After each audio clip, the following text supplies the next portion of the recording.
But there has been a lot of police activity today and last night here outside Nancy's home.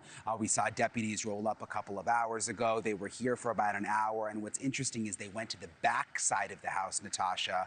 They opened up a cap in the ground and they went into what we believe is a septic tank or a water tank. The morning of February 1st, 2026 began like every other Sunday in the Catalina foothills. The kind of neighborhood where the streets stay quiet past 9. Where the desert stretches wide behind iron gates and carefully maintained properties, where the Santa Catalina Mountains rise in the distance, and the air carries that particular stillness that makes people feel far removed from the rest of the world. That stillness was the reason people chose to live there. It was the reason Nancy Guthrie had stayed. At 84 years old, Nancy had built her life around the comfort of routine, the familiar walls of her Tucson home, the rhythm of mornings in a space she knew by heart. For years, that home had been her constant, a place where the outside world and its complications could not reach her. But on that Sunday morning, something was wrong. There was no dramatic sign, no alarm, no sound that would alert the neighbors or draw attention from the street. What was there on the front doorstep was something that should have set off every protocol, every urgency, every trained instinct in every officer who responded. There was blood, not a trace, not something easily explained away. Enough to tell the people who arrived that morning that something serious had happened here. Something that could not be walked back or reframed. And yet, the decision made in those early hours was the one that would define everything that followed. Nancy Guthrie was not a public figure. That distinction matters because the story of what happened to her became very public very quickly. Her daughter, Savannah Guthrie, a nationally recognized television anchor, would eventually become the face of the search. But Nancy herself had lived quietly, deliberately outside the spotlight. Private woman, a steady woman, the kind of person whose daily life was shaped not by headlines but by habit. She lived alone in a neighborhood that carries a certain expectation of safety. The Catalina foothills sit north of Tucson proper, pressed against the edge of the Sonoran Desert, where properties are spread apart and the pace of life moves slower. It is an area of established wealth, not in a flashy way, more in the way that comes from decades of careful living. Homes set back from the road, mature landscaping, gates. People who live there are not accustomed to thinking about vulnerability. And that's the area, Natasha, right near Nancy's home where we went into the desert. And you heard him mention at night, I mean, when it gets dark out here, it is pitch black. They actually have an ordinance here for stargazers, so you're not even allowed to have bright lights. And these neighborhoods, they're totally dark. And remember, investigators believe that Nancy was kidnapped around 2 or 3 o'clock in the morning, so it would have just been pitch black out here, Natasha. Nancy was 84 years old. She was independent. She was at home. That was the last confirmed truth anyone could hold on to. When law enforcement first responded to the scene that morning, what they encountered should have prompted an immediate and serious investigation. The blood on the front doorstep was visible. A doorbell camera had captured footage. There was no clear explanation for where Nancy had gone, and still, the initial assessment leaned toward something far less urgent. The working assumption in those first critical hours was that she had wandered off. That assumption would carry consequences no one could fully walk back. To be clear about what that decision meant in practice, it meant the scene was not treated with the protocols typically assigned to cases involving possible harm. It meant the urgency that should have been present from the first hour was delayed. It meant that the front doorstep, the blood, the camera, the possible entry points, was not immediately locked down and preserved the way evidence in a serious case needs to be. For 3 days, the scene remained unsecured. 3 days. In any investigation where evidence matters, and in cases like this, evidence is everything. Those 3 days represent a window that cannot be recovered. What is exposed becomes compromised. What is compromised becomes a question. And questions, in court and in investigation, are the enemy of certainty. The name that would soon become connected to this case, outside of law enforcement, was Brian Entin. Entin is a journalist, a television correspondent who covers missing persons cases and has built a reputation for going directly to the places others are told to stay away from. I met up with a former Border Patrol agent who knows this area so well. Look at what he showed me. You'll see this is kind of like a trail where you know which way to walk in there. Everything is like got thorns too, huh? Everything's got thorns. And I think the difference is people hear desert landscape and they almost think that it's nothing but sand and you could see mountains. When he arrived at the Guthrie property in the days following Nancy's disappearance, he expected to be stopped. He was not stopped. There were no barriers, no officers stationed at the perimeter, no tape marking the location as an active scene requiring protection. There was nothing standing between a journalist with a camera and a location where an 84-year-old woman had vanished and blood had been found at the door. So he walked forward. The footage he captured was later seen by millions of people. Images of a scene that, by every measure of standard investigative procedure, should have been sealed and guarded from the moment the first responders arrived. It had not been. By the time authorities returned on February 4th to reseal the property, Brian Entin had already documented what should never have been accessible to begin with. Hi viewers, before we go any further, we want to hear from you. What is the very first thing you would have done differently in those first 24 hours if you had been the lead investigator on this case? Drop your answer in the comments below. That question is not a simple one, because what happened in those first 24 hours would become the foundation of nearly every problem that followed.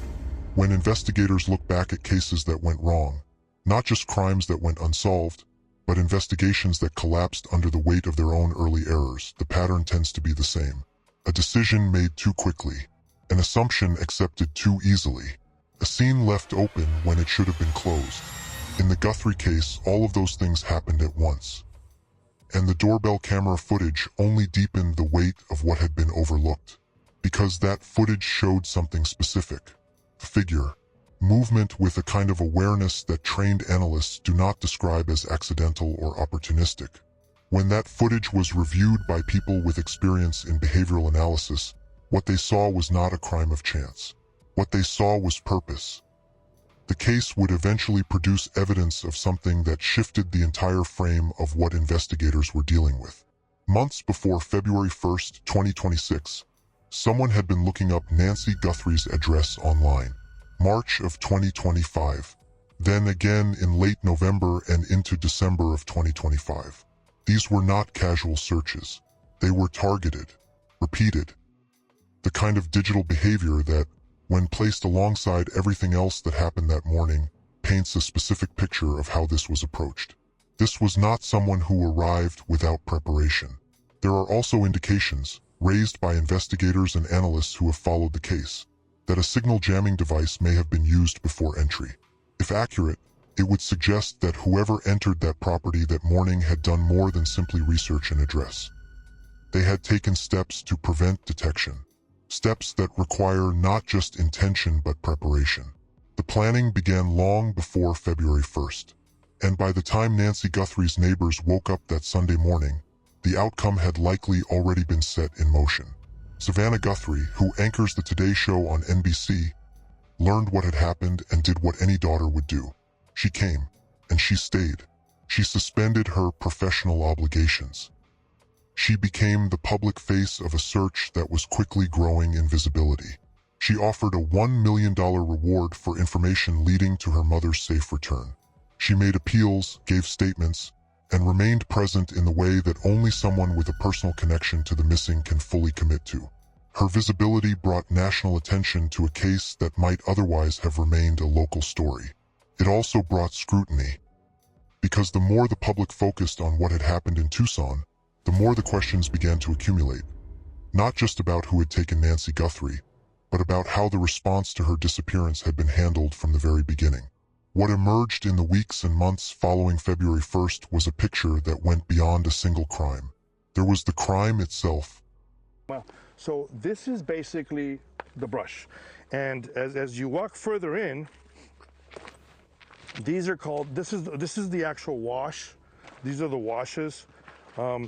You know, we haven't walked too far, but if you go this way, and here I will show you, if it's dark out here, or even now, vehicles can go through this neighborhood, and they're not going to see anybody in this area. The disappearance of an elderly woman from what should have been the safety of her own home, with evidence of planning, surveillance, and targeted intent. There was the investigation, or more precisely, the failures within it. A scene left unprotected. An early assumption that cost days of momentum. Questions about whether the evidence that remained could even be fully trusted. And then there was what lay beneath both of those things. A set of institutional problems that went all the way to the top of the department responsible for finding Nancy Guthrie. Those problems would take time to surface. They would come through internal sources, through public record requests, through depositions and board hearings and legal challenges that drew the story into territory no one anticipated when an elderly woman first disappeared on a quiet Sunday morning. But they were there. And they were part of why, more than 80 days later, Nancy Guthrie had still not been found. The Catalina foothills, by February 2026, no longer felt like the place it had always been. The silence was still there. The desert, the mountains in the distance, the iron gates and the careful landscaping. But something had shifted in the way people understood the neighborhood. The understanding that safety can be assumed, that quiet means protected, that distance from the city means distance from harm. All of that had been tested in a way it had never been before. And the test had not gone well. Not because of the crime alone. Crimes happen even in places built to feel immune to them. What had tested the community, and the broader public that had been watching, was the response. The decision made in those first hours. The scene left open.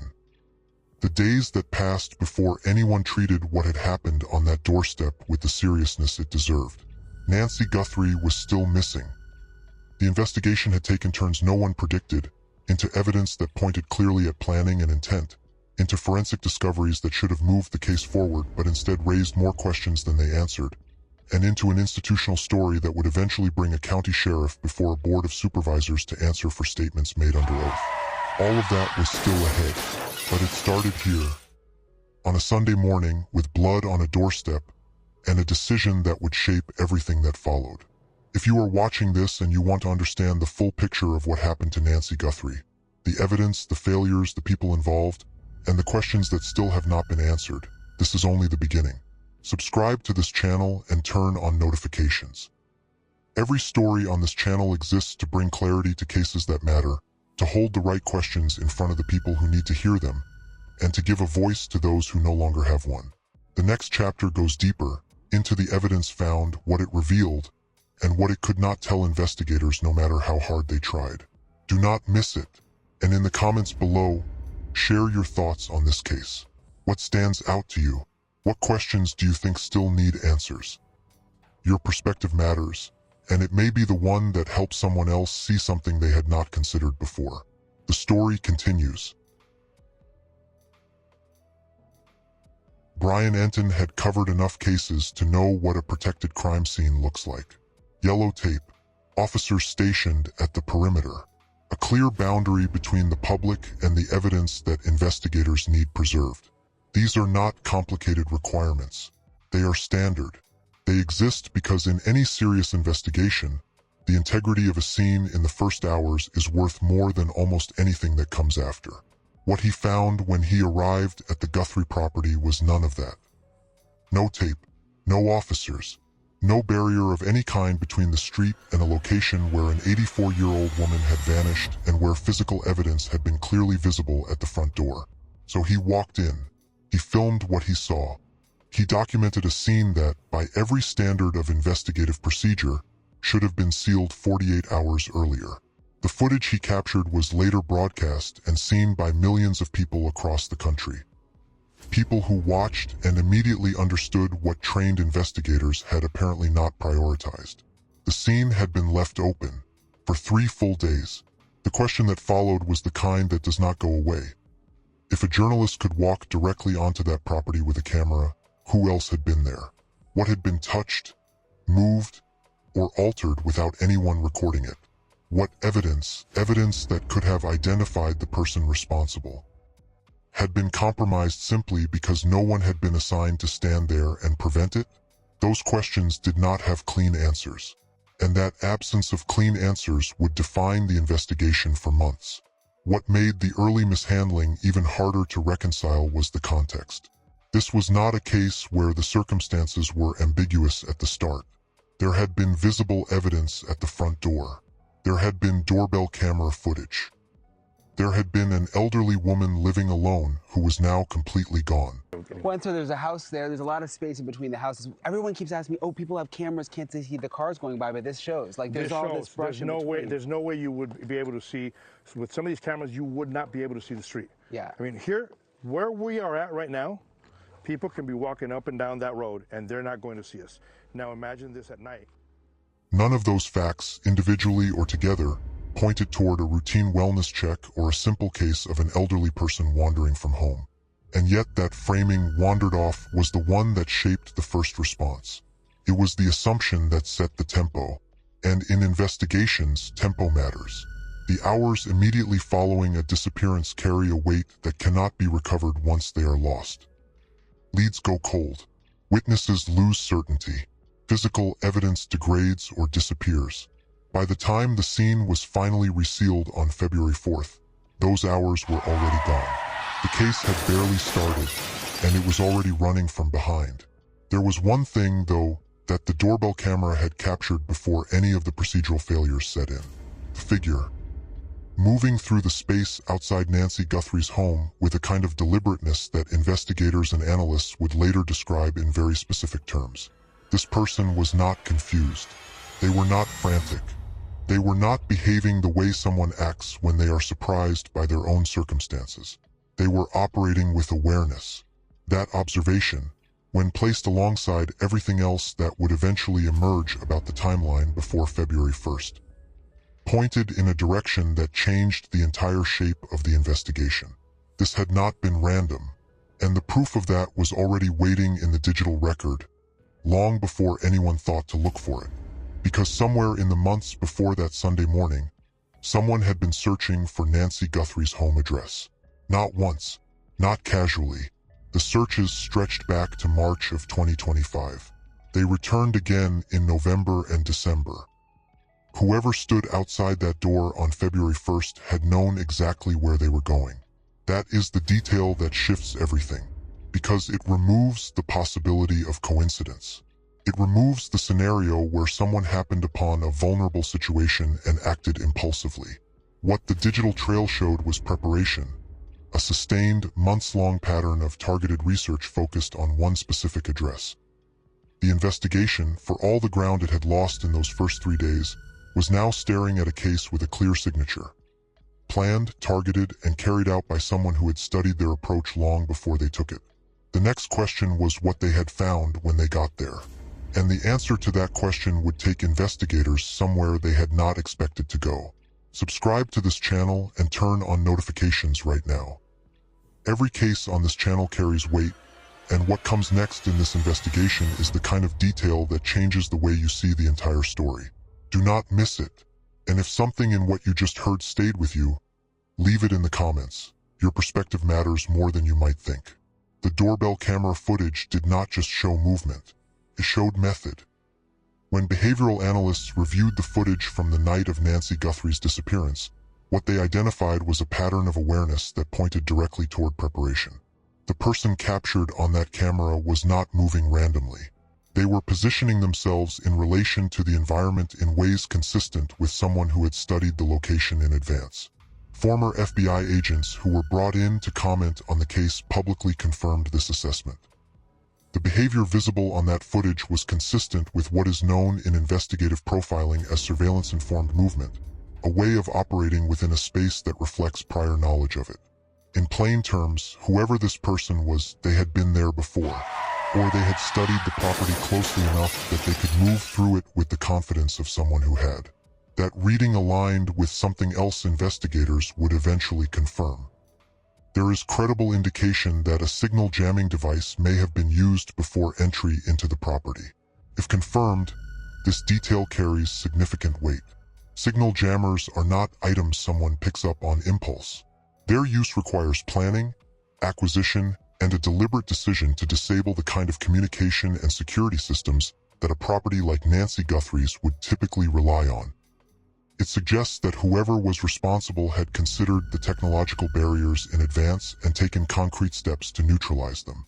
That is not a crime of opportunity. That is a calculated operation.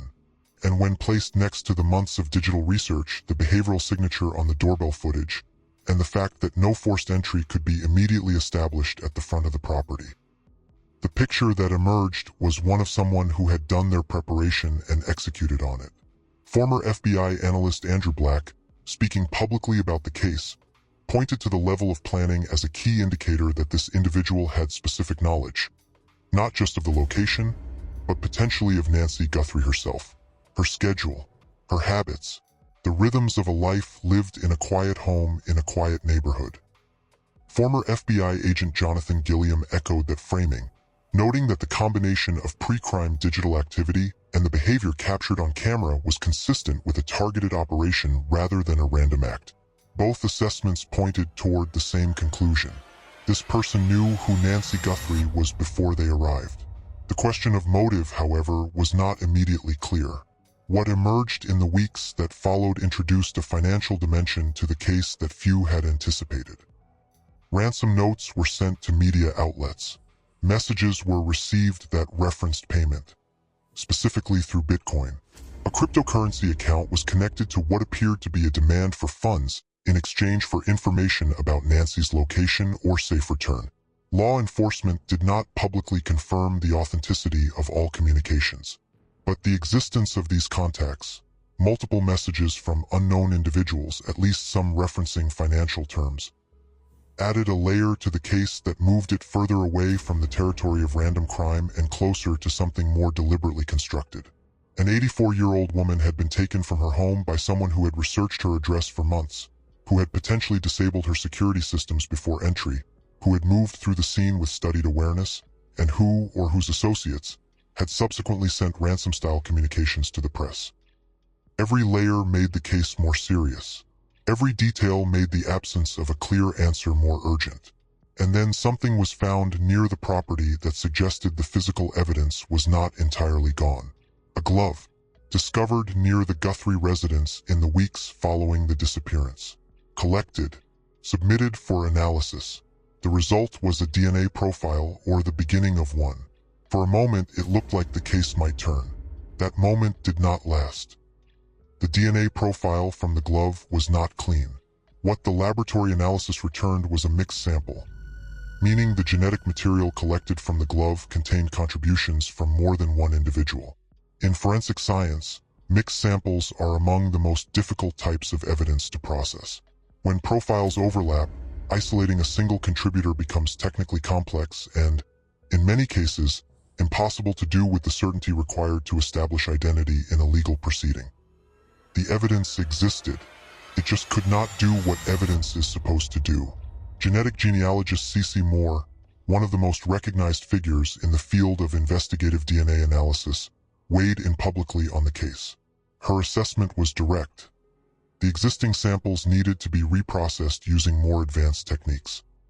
The technology required to isolate a usable profile from a mixed sample had advanced significantly in recent years, and she called on investigators to pursue those options rather than accept the initial findings as a dead end. Whether those steps were taken and to what degree was not publicly confirmed. What was confirmed was that the investigation had reached a point where its physical evidence was contested, its early procedures had been questioned, and its institutional framework was beginning to attract scrutiny that went beyond the case itself. On April 1, 2026, an internal source connected to the investigation came forward with a disclosure that shifted the story in a direction no one outside the department had anticipated. The first supervisor assigned to the scene on February 1st had no prior experience handling a homicide investigation. Not limited experience. Not minimal experience. None. In a case where the first hours were already being examined for procedural failures, the revelation that the person placed in charge of the initial response had never worked a homicide before reframed every decision made in those early days. The assumption that Nancy had wandered off. The failure to secure the scene. The 3 days that passed before standard crime scene protocols were applied. These were no longer just errors of judgment. They were potentially errors of qualification, and they did not stop there, because the deeper the scrutiny went, the more it converged on a single figure, Pima County Sheriff Chris Nanos. In December of 2025, before Nancy Guthrie's disappearance, and therefore before this case had drawn public attention, Sheriff Nanos had given a deposition. In that deposition, according to subsequent reporting and public records, he stated that he had never been suspended during his law enforcement career. That statement was later contradicted by the record. Years before his role in Pima County, while working in El Paso, Nanos had reportedly resigned from his position specifically to avoid a disciplinary suspension following an incident involving use of force. The individual involved in that incident required intensive medical treatment. He had resigned rather than face suspension. That is a factual distinction from what he stated under oath. On April 7, 2026, Nanos was called before the Pima County Board of Supervisors to address questions about the investigation and about his department's handling of the Guthrie case. 2 weeks later, on April 21st, he responded to those questions through his attorney. The case had moved from a missing person investigation into a public accountability proceeding. And the same institutional failures that had slowed the search for Nancy Guthrie were now the subject of formal political scrutiny. Matt Hines, a county supervisor who had been publicly critical of the department's response, continued to press for answers. Aaron Cross, president of the police union, challenged aspects of the criticism publicly, creating a visible divide within the county's own law enforcement structure. What had started on a quiet Sunday morning in the Catalina foothills had become something few could have anticipated. A story not just about one woman's disappearance, but about whether the system responsible for finding her had the competence, the leadership, and the integrity to do the job.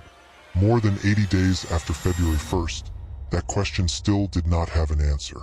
And neither did the most important question of all. There is a rear door. That detail, quiet in comparison to everything else that had accumulated over the months since February 1st, carried weight that investigators did not overlook. The rear door at Nancy Guthrie's property was found in a position suggesting it had been deliberately left accessible. In investigative terms, a propped or unsecured rear exit at a scene like this points toward specific operational thinking. It indicates that whoever was there that morning had considered how to leave, not just how to enter. It suggests they had mapped the property in enough detail to identify a secondary point of access, one that would allow movement without the exposure of the front entrance. Former behavioral analysts familiar with the case noted that this detail aligned with the broader profile already emerging from the doorbell footage and the digital research trail. This was someone who thought in terms of contingencies, someone who had prepared for more than the obvious. The rear door had been part of the plan. That single detail placed alongside everything else, the months of research, the possible signal disruption, the studied behavior on camera, the ransom-style communications, the DNA evidence that came close but could not deliver a confirmed identity, told a story about the level of thought that had gone into what happened at that address.